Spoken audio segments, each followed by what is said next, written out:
प्रहार अपंग क्रांती आंदोलन संघटनेच्या वतीनं पुणे जिल्ह्यात ग्रामीण भागात राहणाऱ्या अपंगांच्या विविध मागण्यांसाठी पुणे जिल्हा परिषद कार्यालयासमोर धर्मेंद्र सातव यांच्या नेतृत्वाखाली दिव्यांग बांधवांनी हलगीनाद आंदोलन केलं आहे। पुणे जिल्ह्यातील बहुतांश ग्रामपंचायत 5% दिव्यांग निधी दिव्यांगांच्या वैयक्तिक लाभावर पूर्ण खर्च करत नाही। 5% मधला अर्धा म्हणजे 2.5% निधी हा दिव्यांगांच्या वैयक्तिक लाभावर खर्च केला जातो आणि अर्धा निधी 2.5% हा सार्वजनिक कामावर खर्च केला जातो। त्यामुळे जिल्ह्यातील दिव्यांगांच्या मनात असंतोष निर्माण झालेला होता। दुसरी मागणी म्हणजे जिल्ह्यातील सर्व ग्रामपंचायतीनं 5% दिव्यांग निधी हा संपूर्ण दिव्यांगांच्या वैयक्तिक लाभावर खर्च करावा। जिल्हा परिषद वतीनं दिला जाणारा 500 रुपये निर्वाह भत्ता 3 महिने झाले तरी दिव्यांगांच्या खात्यावर जमा झाला नाही। 3 महिन्याचा निर्वाह भत्ता दिव्यांगाच्या खात्यावर जमा करावा अशी देखील मागणी करण्यात आली आहे।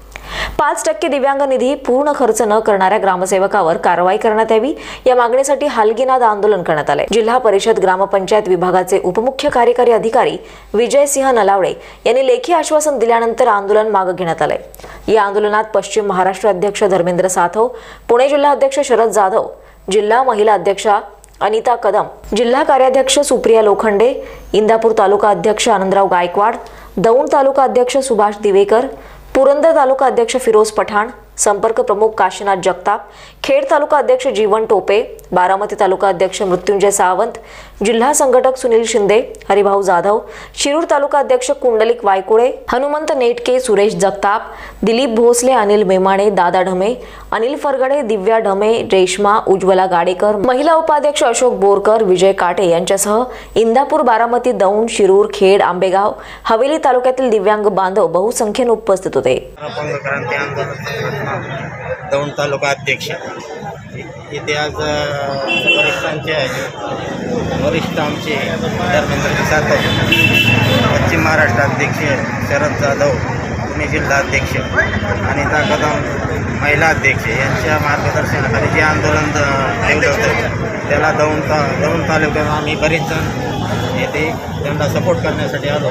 सगळ्या व्यवस्थित मागण्या मान्य व्हाव्यात ही अपेक्षा आहे। संघटनेच्या वतीने पुणे जिल्हा परिषदेवर आज हलगीनाद आंदोलन करण्यात आलेलं आहे। हलगीनाद आंदोलन करण्याचा उद्देशच हा आहे की जे शासन निर्णय त्याची पूर्ण अंमलबजावणी हे प्रशासन करत नसल्यामुळे ह्या झोपी गेलेल्या प्रशासनाला जागा करण्यासाठी आज हलगी बाजून आम्ही इथं यांना जागा करण्याचा प्रयत्न केलेला आहे। आमच्या प्रमुख मागण्या अशा आहेत की जिल्हा परिषद दिव्यांगांना दर महिन्याला 500 रुपये निर्वाह भत्ता देतं, परंतु हा निर्वाह भत्ता 4 महिन्यानंतर दिव्यांगांच्या खात्यावर जमा होतो।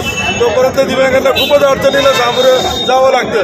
जर ह्या प्रशासकीय अधिकाऱ्यांना जर त्यांचा पगार हा दर महिन्याला जर त्यांच्या खात्यावर जमा होत असेल तर 500 रुपये निर्वाह भत्ता हा पुंजी रक्कम ही दर महिन्याला दिव्यांगांच्या खात्यावर जमा करावी हीच आमची मागणी आहे। त्यानंतर पुणे जिल्ह्यामध्ये जे भूमिहीन बेघर दिव्यांग राहतात की त्यांना स्वतःचं हक्काचं घर नाही आहे, अशा दिव्यांगांना सरकारी गायरान जागेमधून 1 गुंठा जागा मिळावी यासाठी जिल्हाधिकारी साहेबांना प्रत्येक पंचायतीने ग्रामसेवकाच्या माध्यमातून त्या तेथील स्थानिक दिव्यांगांना शिफारसपत्र द्यावं ना हरकत ठराव द्यावा, जेणेकरून जिल्हाधिकारी त्यांचा घरकुलाचा प्रश्न लवकर मंजूर करील।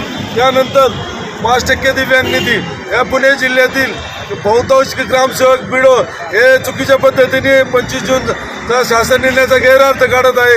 5% निधी हा त्या JR स्पष्टपणे असं म्हटलेलं आहे की 5% निधी हा दिव्यांगांच्या वैयक्तिक लाभासाठी खर्च करणं गरजेचं आहे। असं असताना सुद्धा हे लोक ग्रामसेवक 5% निधीमधील 2.5% निधी हा दिव्यांगांच्या वैयक्तिक लाभावर आणि 2.5% निधी त्यांच्या मनमानी पद्धतीने सार्वजनिक कारण दाखवून 2.5% निधी त्यावर खर्च करतात। त्यामुळे दिव्यांगावर 2.5% निधीचा लाभ कमी मिळाल्यामुळं त्या दिव्यांगावर मोठ्या प्रमाणात अडचण निर्माण होत आहे। त्यामुळं आज आम्ही हे आंदोलन इथं करत असताना ॲडिशनल CO साहेब इथं आले असताना त्यांनी सुद्धा चुकीचा दाखला देण्याचा प्रयत्न केला।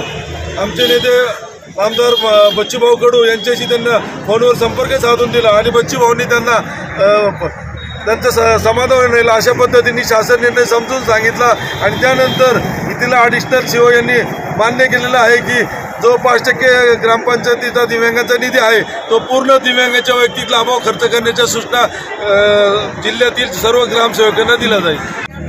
आज आम्ही प्रहार अपंग क्रांती संघटनेच्या वतीने आज आम्ही ग्रामसेवक आणि BDO साहेब 5% निधी थेट अपंगांच्या खात्यात जमा करीत नव्हते. 2.5% निधी खर्च करत होते आणि 2.5% दुसरीकडे कुठेतरी त्यांच्या मनमानी कारभारामुळे ते पुढे पण खर्च करत होते. त्यासाठी आमची प्रमुख मागणी होती की 5% निधी आमच्या अपंगांच्या खात्यामध्ये सगळं 5% खर्च झाला पाहिजे.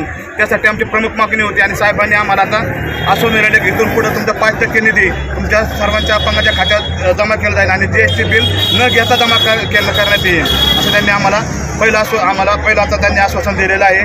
काय घरात आमच्या अपंगांना घरकुल मिळतात शासनाकडून, पण त्याला त्यांना जागा नसल्यामुळं त्यांना घर बांधायचं पुढं हा मोठा प्रश्न असल्यामुळे साहेबांना आम्ही निवेदन केलं की बाबा तुम्ही गायरानामध्ये जर आमच्या अपंगाला 1 गुंठा जागा दिली तर आमचा अपंग घर बांधून तो व्यवस्थित जगू शकतो. एकतर आमचा दिव्यांग बांधव हा वंचित राहिलेला आहे आणि आता इथून पुढे तरी वंचित राहू नये असे आमचे सगळे महाराष्ट्रातून राज्यातून सर्वांची अपेक्षा असल्यामुळे आम्ही आता ते निवेदन दिलेलं आहे आणि त्यांनी साहेबांनी त्याची मान्यता दिलेली आहे. Dnyaneshwar Patekar, star Maharashtra news, Pune.